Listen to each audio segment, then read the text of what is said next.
নমস্কার, আমি অয়ন। কিশোরের ছোটবেলার সাথে ইউটিউব চ্যানেলে আপনাদের সকলকে স্বাগত। আজ আমরা বিশ্বকবি রবীন্দ্রনাথ ঠাকুরের জন্মদিন উপলক্ষে পরিবেশন করব তারই লেখা একটি ভৌতিক কাহিনী, কঙ্কাল।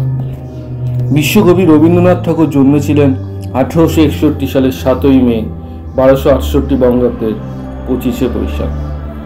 তিনি ছিলেন একাধারে বাঙালি কবি, ঔপন্যাসিক, সঙ্গীত স্রষ্টা, নাট্যকার, চিত্রকর, ছোট গল্পকার, প্রাবন্ধিক, অভিনেতা, কণ্ঠশিল্পী এবং দার্শনিক। তাকে বাংলা ভাষার সর্বশ্রেষ্ঠ সাহিত্যিক মনে করা হয়। রবীন্দ্রনাথকে গুরুদেব, কবিগুরু ও বিশ্বকবি অভিধায় ভূষিত করা হয়। তিনি ভানুসিংহ ছদ্মনামেও অনেক রচনা করেছেন। রবীন্দ্রনাথের 52টি কাব্যগ্রন্থ, 38টি নাটক, 13টি উপন্যাস ও 36টি প্রবন্ধ ও অন্যান্য গদ্য সংকলন তার জীবদ্দশায় বা মৃত্যুর কিছুদিন পরে প্রকাশিত হয়। তার সর্বমোট 95টি ছোট গল্প ও 1915টি গান যথাক্রমে গল্পগুচ্ছ ও গীতবিতান সংকলনের অন্তর্ভুক্ত হয়েছে। রবীন্দ্রনাথের যাবতীয় প্রকাশিত গ্রন্থাকারে অপ্রকাশিত রচনা 32 খণ্ডে রবীন্দ্র রচনাবলী নামে প্রকাশিত হয়েছে। রবীন্দ্রনাথের যাবতীয় পত্র সাহিত্য 19 খণ্ডে চিঠিপত্র ও 4টি পৃথক গ্রন্থে প্রকাশিত হয়েছে। এছাড়া তিনি প্রায় 2000 ছবি এঁকেছিলেন। রবীন্দ্রনাথের রচনা বিশ্বের বিভিন্ন ভাষায় অনুদিত হয়েছে। 1913 সালে গীতাঞ্জলি কাব্যগ্রন্থের ইংরেজি অনুবাদ সং অফারিংসের জন্য তিনি প্রথম অ-ইউরোপীয় হিসাবে এবং প্রথম এশীয় হিসাবে সাহিত্যে নোবেল পুরস্কার বিজয়ী হন। 1941 সালের 7ই আগস্ট 1348 বঙ্গাব্দের 22শে শ্রাবণ তিনি মৃত্যুবরণ করেন। শুরু হচ্ছে বিশ্বকবি রবীন্দ্রনাথ ঠাকুরের জন্মদিন উপলক্ষে আমাদের বিশেষ নিবেদন, কঙ্কাল।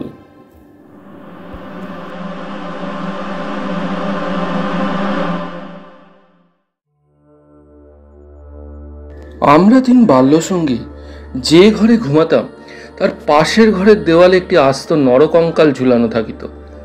রাত্রে বাতাসে তাহার হাড়গুলো খটখট শব্দ করিয়া নড়িত। দিনের বেলায় আমাদিগকে সেই হাড় নাড়িতে হইত। আমরা তখন পণ্ডিত মহাশয়ের নিকট মেঘনাদ বধ এবং ক্যাম্বেল স্কুলের এক ছাত্রের কাছে অস্থিবিদ্যা পড়িতাম। আমাদের অভিভাবকের ইচ্ছা ছিল আমাদিগকে সহসা সর্ববিদ্যায় পারদর্শী করিয়া তুলিবেন। তাহার অভিপ্রায় কতদূর সফল হইয়াছে যাহারা আমাদিগকে জানেন তাহাদের নিকট প্রকাশ করা বাহুল্য, এবং যারা জানেন না তাহাদের নিকট গোপন করাই শ্রেয়। তাহার পর বহুকাল অতীত হইয়াছে। ইতিমধ্যে সেই ঘর থেকে কঙ্কাল এবং আমাদের মাথা থেকে অস্থিবিদ্যা কোথায় স্থানান্তরিত হয়েছে অন্বেষণ করিয়া জানা যায় না। অল্পদিন হলো একদিন রাত্রে কোনো কারণে অন্যত্র স্থানাভাব হওয়াতে আমাকে সেই ঘরে স্মরণ করিতে হয়। অনভ্যাসবশত ঘুম হচ্ছে না। এপাশ ওপাশ করিতে করিতে গির্জার ঘড়িতে বড় বড় ঘণ্টাগুলো প্রায় সব কটা বেজে গেল। এমন সময় ঘরের কোণে যে তেলের শেষ জ্বলিতেছিল সেটি প্রায় মিনিট 5 ধরে খাবি খেতে খেতে একেবারে নিভে গেল। ইতিপূর্বে আমাদের বাড়িতে 2-1টা দুর্ঘটনা ঘটিয়াছে, তাই এই আলো নেবা হইতে সহজেই মৃত্যুর কথা মনে উদয় হলো। মনে হইল এই যে রাত্রি 2 প্রহরে একটি দীপশিখা চিরান্ধকারে মিলিয়া গেল। প্রকৃতির কাছে ইহাও যেমন, আর মানুষের ছোট ছোট প্রাণ শিখা কখনো দিনে কখনো রাত্রে হঠাৎ নিবিয়া বিস্মৃত হইয়া যায়, তাহাও তেমনি। ক্রমে সেই কঙ্কালের কথা মনে পড়িল। তাহার জীবিতকালের বিষয় কল্পনা করিতে করিতে সহসা মনে হইল একটি চেতন পদার্থ অন্ধকারে ঘরের দেওয়াল হাতড়িয়ে আমার মশারির চারিদিকে ঘুরিয়া ঘুরিয়া বেড়াইতেছে। তাহার ঘন ঘন নিঃশ্বাসের শব্দ শোনা যাইতেছে। সে যেন কি খুঁজিতেছে, পাইতেছে না, এবং দ্রুততর বেগে ঘরময় প্রদক্ষিণ করেছে। নিশ্চয় বুঝিতে পারিলাম সমস্তই আমার নিদ্রাহীন উষ্ণ মস্তিষ্কের কল্পনা, এবং আমারই মাথার মধ্যে বো বো করে যে রক্ত ছুটছে তাহাই দ্রুত পদশব্দের মতো শুনাইতেছে। কিন্তু তবু গা ছমছম করিতে লাগিল। জোর করিয়া এই অকারণ ভয় ভাঙিবার জন্য বলিয়া উঠিলাম, কে ওখানে? পদশব্দ আমার মশারির কাছে আসিয়া থামিয়া গেল এবং এবং একটা উত্তর শুনতে পাইলাম। আমি আমার সে কঙ্কালটা কোথায় গেছে তাই খুঁজতে আসিয়াছি। আমি ভাবলাম নিজের কাল্পনিক সৃষ্টির কাছে ভয় দেখানো কিছু নয়। পাশ বালিশটা সবলে আঁকড়িয়া ধরিয়া চির পরিচিতের মতো অতি সহজ সুরে বলিলাম, এই দুপুর রাত্রে বেশ কাজটি বাহির করিয়াছ, তা সে কঙ্কালে এখন আর তোমার কি দরকার? অন্ধকারে মশারির অত্যন্ত নিকট হইতে উত্তর আসিল, বলো কি, আমার বুকের হাড় যে তাহারই মধ্যে ছিল, আমার ২৬ বৎসরের যৌবন যে তার চারিদিকে বিকশিত হইয়াছিল, একবার দেখতে ইচ্ছে করে না? আমি তৎক্ষণাৎ বলিলাম, কথাটা তো যুক্তিসঙ্গত, তা তুমি সন্ধান করগে যাও, আমি একটু ঘুমাইবার চেষ্টা করি। সে বলিল, তুমি একলা আছো বুঝি? তবে একটু বসি, একটু গল্প করা যাক। ৩৫ বৎসর পূর্বে আমিও মানুষের কাছে বসিয়া মানুষের সাথে গল্প করিতাম। এই ৩৫টা বৎসর আমি কেবল শ্মশানের বাতাসে হু হু শব্দ করিয়া বেড়াইছি। আজ তোমার কাছে বসিয়া আর একবার মানুষের মতো করিয়া গল্প করি। অনুভব করিলাম আমার মশারির কাছে কে বসিল। নিরুপায় দেখিয়া আমি বেশ একটু উৎসাহের সহিত বলিলাম, সেই ভালো, যাতে মন বেশ প্রফুল্ল হইয়া ওঠে এমন একটা কিছু গল্প বলো। সে বলিল, সবচেয়ে মজার কথা যদি শুনতে চাও তো আমার জীবনের কথা বলি। গির্জার ঘড়িতে ঢং ঢং করে 2টো বাজার ঘন্টা বাজিল। যখন মানুষ ছিলাম এবং ছোট ছিলাম, তখন এক ব্যক্তিকে যমের মতো ভয় করিতাম। তিনি আমার স্বামী। মাছকে বঁড়শি দিয়ে ধরিলে তাহার যেমন মনে হয়, আমারও সেই রূপ মনে হইত। অর্থাৎ কোনো এক সম্পূর্ণ অপরিচিত জীব যেন বঁড়শিতে গাঁথিয়া আমাকে আমার স্নিগ্ধ গভীর জন্ম জলাশয় হইতে টান মারিয়া ছিনিয়া লইয়া যাইতেছে। কিছুতে তাহার হাত হইতে পরিত্রাণ নাই। বিবাহের 2 মাস পরেই আমার স্বামীর মৃত্যু হইল এবং আমার আত্মীয় স্বজনরা আমার হইয়া অনেক বিলাপ পরিতাপ করিলেন। আমার শ্বশুর অনেকগুলো লক্ষণ মিলাইয়া দেখিয়া শাশুড়িকে কহিলেন, শাস্ত্রে যাহাকে বলে বিষকন্যা, এই মেয়ে তাই। সে কথা আমার স্পষ্ট মনে আছে। শুনিতেছ? কেমন লাগিতেছে? আমি বলিলাম, বেশ, গল্পের আরম্ভটি বেশ মজার। তবে শোনো। আনন্দে বাপের বাড়ি ফিরিয়া আসিলাম। ক্রমে বয়স বাড়িতে লাগিল। লোকে আমার কাছে লুকাইতে চেষ্টা করিত, কিন্তু আমি নিজে বেশ জানিতাম আমার মতো রূপসী এমন যেখানে সেখানে পাওয়া যায় না। তোমার কি মনে হয়? খুব সম্ভব, কিন্তু আমি তো তোমাকে কখনো দেখি নাই। দেখো নাই? কেন? আমার সেই কঙ্কাল? আমি ঠাট্টা করিতেছি। তোমার কাছে কি করিয়া প্রমাণ করিব যে সেই শূন্য চক্ষু কোটরের মধ্যে 2টি বড় বড় টানা কালো চোখ ছিল এবং রাঙা ঠোঁটের উপর যে মৃদু হাসিটুকু মাখানো ছিল, এখনকার অনাবৃত্ত দন্তসার বিকট হাস্যের সঙ্গে তার কোনো তুলনাই হয় না। এবং সেই কয়েকহারা দীর্ঘ শুষ্ক অস্থিখণ্ডের উপর এত লালিত্য, এত লাবণ্য, যৌবনের এত কঠিন কোমল নিটোল পরিপূর্ণতা প্রতিদিন প্রস্ফুটিত হইয়া উঠিতেছিল। তোমাকে তাহা বলিতে গেলে হাসি পায় এবং রাগও ধরে। আমার সে শরীর হইতে যে অস্থিবিদ্যা শেখা যাইতে পারে, তাহা তখনকার বড় বড় ডাক্তারেরাও বিশ্বাস করিত না। আমি জানি একজন ডাক্তার তাহার কোনো এক বিশেষ বন্ধুর কাছে আমাকে কনক চাঁপা বলিয়াছিলেন। তাহার অর্থ এই, পৃথিবীর আর সকল মনুষ্যই অস্থিবিদ্যা এবং শরীরতত্ত্বের দৃষ্টান্তরূপ ছিল। কেবল আমি সৌন্দর্যরূপী ফুলের মতো ছিলাম। কনক চাঁপার মধ্যে কি একটা কঙ্কাল আছে? আমি যখন চলিতাম তখন আপনি বুঝিতে পারিতাম যে একখণ্ড হীরা নড়াইলে তাহার চারিদিকে হইতে যেমন আলো ঝকমক করিয়া উঠে, আমার দেহের প্রত্যেক গতিতে তেমনি সৌন্দর্যের ভঙ্গি নানা স্বভাবিত হিল্লোলে চারিদিকে ভাঙিয়া পড়িত। আমি মাঝে মাঝে অনেকক্ষণ ধরিয়া নিজের হাত দুখানি নিজে দেখিতাম। পৃথিবীর সমস্ত উদ্ধত পৌরুষের মুখে রাশ লাগাইতে মধুরভাবে বাগাইয়া ধরিতে পারে এমন দুখানি হাত।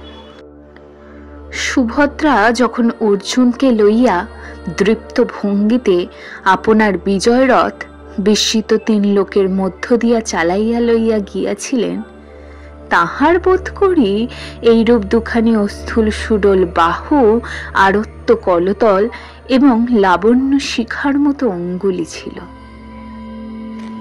কিন্তু আমার সেই নির্লজ্জ নিরাভরণ চিরবৃদ্ধ কঙ্কাল তোমার কাছে আমার নামে মিথ্যা সাক্ষ্য দিয়েছে। আমি তখন নিরুপায় ছিলাম, এই জন্য পৃথিবীর সবচেয়ে তোমার উপর আমার বেশি রাগ। ইচ্ছা করে আমার সেই 16 বৎসরের জীবন্ত যৌবন তাপে উত্তপ্ত আরক্তিম রূপখানি একবার তোমার চোখের সামনে দাঁড় করায়, বহু কালের মতো তোমার দুই চক্ষে নিদ্রা ছুটাইয়া যাক, তোমার অস্থিবিদ্যাকে অস্থির করিয়া দেশ ছাড়া করি।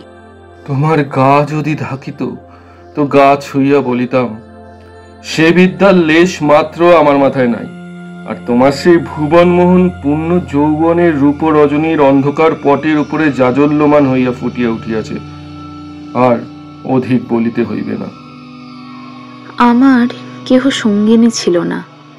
দাদা প্রতিজ্ঞা করিয়াছিলেন বিবাহ করিবেন না। অন্তঃপুরে আমি একা, বাগানের গাছতলায় আমি একা বসিয়া ভাবিতাম সমস্ত পৃথিবী আমাকেই ভালোবাসিতেছে, সমস্ত তারা আমাকে নিরীক্ষণ করিতেছে, বাতাস ছল করিয়া বারবার দীর্ঘ নিঃশ্বাসে পাশ দিয়া চলিয়া যাইতেছে, এবং যে তৃণাসনে পা দুটি মেলিয়া বসিয়া আছি তাহার যদি চেতনা থাকিত তবে সে পুনর্বার চেতনা হারাইত। পৃথিবীর সমস্ত যুবা পুরুষ ওই তৃণপুঞ্জ রূপে দল বাঁধিয়া নিস্তব্ধে আমার চরণবর্তী হইয়া দাঁড়াইয়াছে, এই রূপ আমি কল্পনা করিতাম। হৃদয়ে অকারণে কেমন বেদনা অনুভব হইত। দাদার বন্ধু শশীশেখর যখন মেডিকেল কলেজ হইতে পাশ করিয়া আসিলেন, তখন তিনিই আমাদের বাড়ির ডাক্তার হইলেন। আমি তাহাকে পূর্বে আড়াল হইতে অনেকবার দেখিয়াছি। দাদা অত্যন্ত অদ্ভুত লোক ছিলেন, পৃথিবীটাকে যেন ভালো করিয়া চোখ মেলাইয়া দেখিতেন না। সংসারটা যেন তাহার যথেষ্ট ফাঁকা নয়, এই জন্য সরিয়া সরিয়া একেবারে প্রান্তে গিয়া আশ্রয় লইয়াছেন। তাহার বন্ধুর মধ্যে এক শশীশেখর, এই জন্য বাহিরের যুবকদের মধ্যে আমি এই শশীশেখরকেই সর্বদা দেখিতাম, এবং যখন আমি সন্ধ্যাকালে পুষ্পতরুতলে সম্রাজ্ঞীর আসন গ্রহণ করিতাম, তখন পৃথিবীর সমস্ত পুরুষ জাতি শশীশেখরের মূর্তি ধরিয়া আমার চরণাগত হইত। শুনিতেছ, কি মনে হইতেছে? আমি সনিঃশ্বাসে বলিলাম, মনে হইতেছে শশীশেখর হয়ে জন্মালে বেশ হইত। আগে সবটা শোনো। একদিন বাদলার দিনে আমার জ্বর হইয়াছে, ডাক্তার দেখিতে আসিলেন। সেই প্রথম দেখা। আমি জানলার দিকে মুখ করিয়াছিলাম, সন্ধ্যার লাল আভাটা পড়িয়া রুগ্ন মুখের বিবর্ণতা যাহাতে দূর হয়। ডাক্তার যখন ঘরে ঢুকিয়াই আমার মুখের দিকে একবার চাহিলেন, তখন আমি মনে মনে ডাক্তার হইয়া কল্পনায় নিজের মুখের দিকে চাহিলাম। সেই সন্ধ্যালোকে কোমল বালিশের উপরে একটি ঈষৎকৃষ্ট কুসুম পেলব মুখ, অসংযমিত চূর্ণ কুন্তল ললাটের উপর আসিয়া পড়িয়াছে, এবং লজ্জায় আনমিত বড় বড় চোখের পল্লব কপলের উপর ছায়া বিস্তার করিতেছে। একবার হাতটা দেখিতে হইবে। আমি গাত্রবরণের ভিতর হইতে ক্লান্ত সুগোল হাতখানি বাহির করিয়া দিলাম।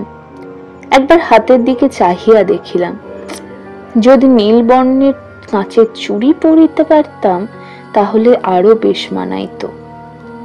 রোগীর হাত লইয়া নারী দেখিতে ডাক্তারের এমন ইতস্তত ইতিপূর্বে কখনো দেখি নাই। অত্যন্ত অসংলগ্ন ভাবে কল্পিত হাতগুলিতে নারী দেখিলেন। তিনি আমার জ্বরের উত্তাপ বুঝিলেন। আমিও তাহার অন্তরের নারী কিরূপ চলিতেছে কতটা আভাস পাইলাম। বিশ্বাস হইতেছে না? আমি বলিলাম, অবিশ্বাসের কোনো কারণ দেখিতেছি না। মানুষের নারী সকল অবস্থায় সমান চলে না। কালক্রমে আরো ২-৪বার রোগ ও আরোগ্য হইবার পর দেখিলাম আমার সেই শান্তকালের মানুষ সভায় পৃথিবীর কোটি কোটি পুরুষ সংখ্যা অত্যন্ত হ্রাস হইয়া ক্রমে একটিতে আসিয়া ঠেকিল। আমার পৃথিবী প্রায় জনশূন্য হইয়া আসিল। জগতে কেবল একটি ডাক্তার এবং একটি রোগী অবশিষ্ট রহিল। আমি গোপনে সন্ধেবেলায় একটি বাসন্তী রঙের কাপড় পরিতাম। ভালো করিয়া খোঁপা বাঁধিয়া মাথায় একগাছি বেলফুলের মালা জড়াইতাম। একটি আয়না হাতে লইয়া বাগানে গিয়া বসিতাম। কেন, আপনাকে দেখিয়া কি আর পরিতৃপ্তি হয় না? বাস্তবিকই হয় না। কেননা আমি তো আপনি আপনাকে দেখিতাম না। আমি তখন একলা বসিয়া দুজন হইতাম। আমি তখন ডাক্তার হইয়া আপনাকে দেখিতাম, মুগ্ধ হইতাম এবং ভালোবাসিতাম এবং আদর করিতাম। অথচ প্রাণের ভিতরে একটা দীর্ঘ নিঃশ্বাস সন্ধ্যা বাতাসের মতো হু হু করিয়া উঠিত। সেই হইতে আমি আর একলা ছিলাম না। যখন চলিতাম নতনেত্রে চাহিয়া দেখিতাম পায়ের অঙ্গুলিগুলি পৃথিবীর উপর কেমন করিয়া পড়িতেছে এবং ভাবিতাম এই পদপে আমাদের নতুন পরীক্ষোত্তীর্ণ ডাক্তারের কেমন লাগে। মধ্যাহ্নে জানলার বাহিরে ঝাঁঝা করিত, কোথাও সারা শব্দ নাই। মাঝে মাঝে এক একটা চিল অতি দূরে আকাশে শব্দ করিয়া উড়িয়া যাইত এবং আমাদের উদ্যান প্রাচীরের বাহিরে খেলেনাওয়ালা সুর করিয়া চাই খেলেনা চাই চুরি চাই করিয়া ডাকিয়া যাইত। আমি একখানি ধপধপের চাদর পাতিয়া নিজের হাতে বিছানা করিয়া শয়ন করিতাম। একখানি অনাবৃত বাহু কোমল বিছানার উপরে যেন অনাদরে মেলিয়া দিয়া ভাবিতাম, এই হাতখানি এমনি ভঙ্গিতে কে যেন দেখিতে পাইল, কে যেন দুইখানি হাত দিয়া তুলিয়া ধরিল, কে যেন ইহার আরক্ত করতলের উপর একটি চুম্বন রাখিয়া দিয়া আবার ধীরে ধীরে ফিরিয়া যাইতেছে। মনে করে এইখানে গল্পটা যদি শেষ হয় তাহলে কেমন হয়? আমি বলিলাম, মন্দ হয় না, একটু অসম্পূর্ণ থাকে বটে, কিন্তু সেইটুকু আপন মনে পূরণ করিয়া লইতে বাকি রাতটুকু বেশ কাটিয়া যায়। কিন্তু তাহা হইলে গল্পটা যে বড় গম্ভীর হইয়া পড়ে। ইহার উপহাসটুকু থাকে কোথায়? ইহার ভিতরকার কঙ্কালটা তখন সমস্ত দাঁত কটি মিলিয়া দেখা দেয় কই? তারপর শোনো, একটুখানি পসার হইতেই আমাদের বাড়ির একতলায় ডাক্তার তাহার চেম্বারখানা খুলিলেন। তখন আমি তাহাকে মাঝে মাঝে হাসিতে হাসিতে ঔষধের কথা, বিয়ের কথা, কি করিলে মানুষ সহজে মরে, এইসব কথা জিজ্ঞেস করিতাম। ডাক্তারির কথায় ডাক্তারের মুখ খুলিয়া যাইত। শুনিয়া শুনিয়া মৃত্যু যেন পরিচিত ঘরের লোকের মতো হইয়া গেল। ভালোবাসা এবং মরণ, কেবল এই দুটিকেই পৃথিবীময় দেখিলাম। আমার গল্প প্রায় শেষ হইয়া আসিয়াছে, আর বড় বাকি নাই। আমিও মৃদু স্বরে বলিলাম, রাত্রিও প্রায় শেষ হইয়া আসিল। কিছুদিন হইতে দেখিলাম ডাক্তারবাবু বড় অন্যমনস্ক এবং আমার কাছে যেন ভারী অপ্রতিভ। একদিন দেখিলাম তিনি বেশ কিছু সাজসজ্জা করিয়া দাদার কাছে তাহার জুড়ি ধার লইলেন, রাত্রে কোথাও যাইবেন। আমি আর থাকিতে পারিলাম না। দাদার কাছে গিয়া নানা কথার পর জিজ্ঞেস করিলাম, হ্যাঁ দাদা, ডাক্তারবাবু আজ জুড়ি লইয়া কোথায় যাইতেছেন? মরিতে। আমি বললাম, না, সত্য করিয়া বলো না, তিনি পূর্বাপেক্ষা কিঞ্চিত খোলসা করিয়া বলিলেন, বিবাহ করিতে। আমি বলিলাম, সত্য নাকি? বলিয়া অনেক হাসিতে লাগিলাম। অল্পে অল্পে শুনিলাম এই বিবাহে ডাক্তার 12,000 টাকা পাইবেন। কিন্তু আমার কাছে এ সংবাদ গোপন করিয়া আমাকে অপমান করিবার তাৎপর্য কি? আমি কি তাহার পায়ে ধরিয়া বলিয়াছিলাম যে এমন কাজ করিলে আমার বুক ফাটিয়া মরিব? পুরুষের বিশ্বাস করিবার জো নাই। পৃথিবীতে আমি একটি মাত্র পুরুষ দেখিয়াছি এবং মুহূর্তে সমস্ত জ্ঞান লাভ করিয়াছি। ডাক্তার রোগী দেখিয়া সন্ধ্যের পূর্বে ঘরে আসিলে আমি প্রচুর পরিমাণে হাসিতে হাসিতে বলিলাম, কি ডাক্তার মহাশয়, আজ নাকি আপনার বিবাহ? আমার প্রফুল্লতা দেখিয়া ডাক্তার যে কেবল অপ্রতিভ হইলেন তাহা নয়, ভারী বিমর্ষ হইয়া গেলেন। জিজ্ঞেস করিলাম, বাজনা বাদ্য কিছু নাই যে? শুনিয়া তিনি ঈষৎ একটু নিঃশ্বাস ফেলিয়া বলিলেন, বিবাহ ব্যাপারটা কি সত্যি এত আনন্দের? শুনিয়া আমি হাসিয়া অস্থির হইয়া গেলাম। এমন কথাও তো কখনো শুনি নাই। আমি বলিলাম, সে হইবে না, বাজনা চায়, আলো চায়। দাদাকে এমনি ব্যস্ত করিয়া তুলিলাম যে দাদা তখনই রীতিমতো উৎসবের আয়োজনে প্রবৃত্ত হইলেন। আমি কেবলই গল্প করিতে লাগিলাম। বধূ ঘরে আসিলে কি হইবে, কি করিব? জিজ্ঞাসা করিলাম, আচ্ছা ডাক্তার মহাশয়, তখনও কি আপনি রোগীর নাড়ি টিপিয়া বেড়াইবেন? যদিও মানুষের, বিশেষত পুরুষের মনটা দৃষ্টিগোচর নয়, তবু আমি শপথ করিয়া বলিতে পারি কথাগুলো ডাক্তারের বুকে শেলের মতো বাজিতেছিল। অনেক রাত্রে লগ্ন। সন্ধ্যাবেলায় ডাক্তার ছাতের উপর বসিয়া দাদার সহিত 2-1 পাত্র মদ খাইতেছিলেন। দুজনেরই এই অভ্যাসটুকু ছিল। ক্রমে আকাশে চাঁদ উঠিল। আমি হাসিতে হাসিতে আসিয়া বলিলাম, ডাক্তার মশাই, ভুলিয়া গেলেন নাকি যাত্রার যে সময় হইয়াছে? এইখানে একটা সামান্য কথা বলা আবশ্যক।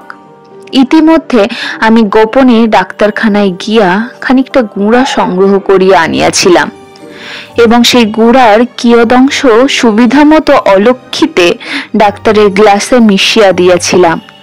কোন গুঁড়া খাইলে মানুষ মরে ডাক্তারের কাছে শিখিয়াছিলাম। ডাক্তার এক চুমুকে গ্লাসটি শেষ করিয়া কিঞ্চিত আর্দ্র গদগদ কণ্ঠে আমার মুখের দিকে মর্মান্তিক দৃষ্টিপাত করিয়া বলিলেন, বাঁশি বাজিতে লাগিল। আমি একটি বেনারসি শাড়ি পরিলাম। যতগুলো গয়না সিন্ধুকে তোলা ছিল সবগুলো বাহির করিয়া পরিলাম। সিঁথিতে বড় করিয়া সিঁদুর দিলাম। আমার সেই বকুল তলায় বিছানা পাতিলাম। বড় সুন্দর রাত্রি, ফুটফুটে জ্যোৎস্না সুপ্ত জগতের ক্লান্তি হরণ করিয়া দক্ষিণে বাতাস বহিতেছে। জুঁই আর বেলফুলের গন্ধে সমস্ত বাগান আমোদ করিয়াছে। বাঁশির শব্দ যখন ক্রমে দূরে চলিয়া গেল, জ্যোৎস্না যখন অন্ধকার হইয়া আসিতে লাগিল, এই তরু পল্লব এবং আকাশ এবং আজন্মকালের ঘরদুয়ার লইয়া পৃথিবী যখন আমার চারিদিক হইতে মায়ার মতো মিলাইয়া যাইতে লাগিল, তখন আমি নেত্র নিমিলন করিয়া হাসিলাম। ইচ্ছা ছিল যখন লোকে আসিয়া আমাকে দেখিবে তখন এই হাসিটুকু যেন রঙের নেশার মতো আমার ঠোঁটের কাছে লাগিয়া থাকে। ইচ্ছা ছিল যখন আমার অনন্ত রাত্রির বাসর ঘরে ধীরে ধীরে প্রবেশ করিব তখন এই হাসিটুকু এখান হইতেই মুখে করিয়া লইয়া যাইব। কোথায় বাসর ঘর? আমার সে বিবাহের বেশ কোথায়? নিজের ভিতর হইতে একটা খটখট শব্দে জাগিয়া দেখিলাম আমাকে লইয়া 3টি বালক অস্থিবিদ্যা শিখিতেছে।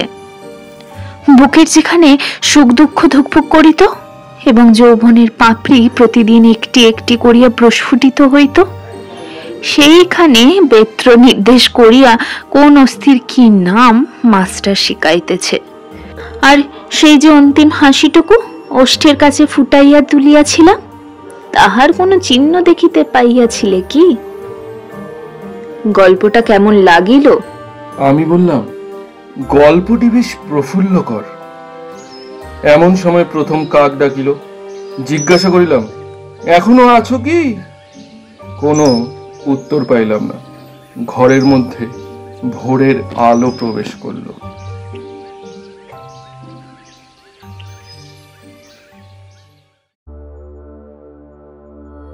শুনছিলেন কঙ্কাল, রচনা বিশ্বকবি রবীন্দ্রনাথ ঠাকুর। গল্প পাঠে এবং অন্যান্য বিভিন্ন চরিত্রে আমি অয়ন। কঙ্কালের চরিত্রে দিয়া। শব্দগ্রহণ, সঙ্গীত সংযোজন এবং এডিটিংয়ে অয়ন। পোস্টার ডিজাইনে অঙ্কিতা পোদ্দার। নির্দেশনায় টিম কিশলয়। নিজেদের গল্প পাঠান ডেসক্রিপশনে দেওয়া আমাদের মেল আইডিতে। আমাদের সাথে জুড়ে থাকুন ফেসবুক এবং ইনস্টাগ্রামে, লিংক ডেসক্রিপশনে। ধন্যবাদ, সাথে থাকবেন। আরো অনেক রহস্য, ভৌতিক, কৌতুক, অলৌকিক গল্প আপনাদের আমরা শোনাবার জন্য প্রস্তুত। দেখা হবে আগামী গল্পে। আজকের মতো বিদায়।